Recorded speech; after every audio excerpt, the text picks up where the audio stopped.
Min ċifri tal-Uffiċċju Nazzjonali tal-Istatistika l-NSO ħareġ li sal-ewwel 4 xhur ta' din is-sena kien hemm żieda kemm fid-dħul kif ukoll fin-nefqa tal-Gvern. Minn dawn iċ-ċifri ħareġ li d-dħul tal-Gvern sal-aħħar ta' April kien jgħod kważi biljun u 900 miljun euro. Dan ifisser żieda ta' kważi 300,000 miljun euro meta mqabbel mal-istess perjodu is-sena li għaddiet. Dan id-dħul rikorrenti żdied minħabba li hawn aktar nies jaħdmu u pajjiżna għandu l-inqas rata ta' nies jirreġistraw għax-xogħol fl-istorja tiegħu.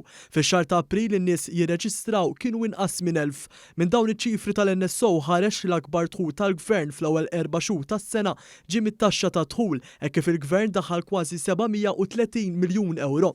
Wara jsegwu l-ħlas tal-bolla u t-taxxa fuq il-valur miżjud. Dawn it-tnejn flimkien jgħoddu għal 745 miljun euro.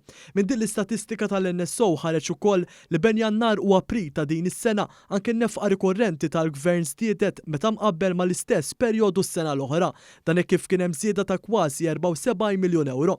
Din in-nefqa tinkludi żieda fost oħrajn ta' aktar minn 51 miljun euro biex il-prezzijiet tal-enerġija f'pajjiżna jinżammu stabbli fi żminijiet ta' kriżi internazzjonali bla preċedent. B'hekk il-familji u n-negozji ma jkollhomx iġorru huma l-piżijiet.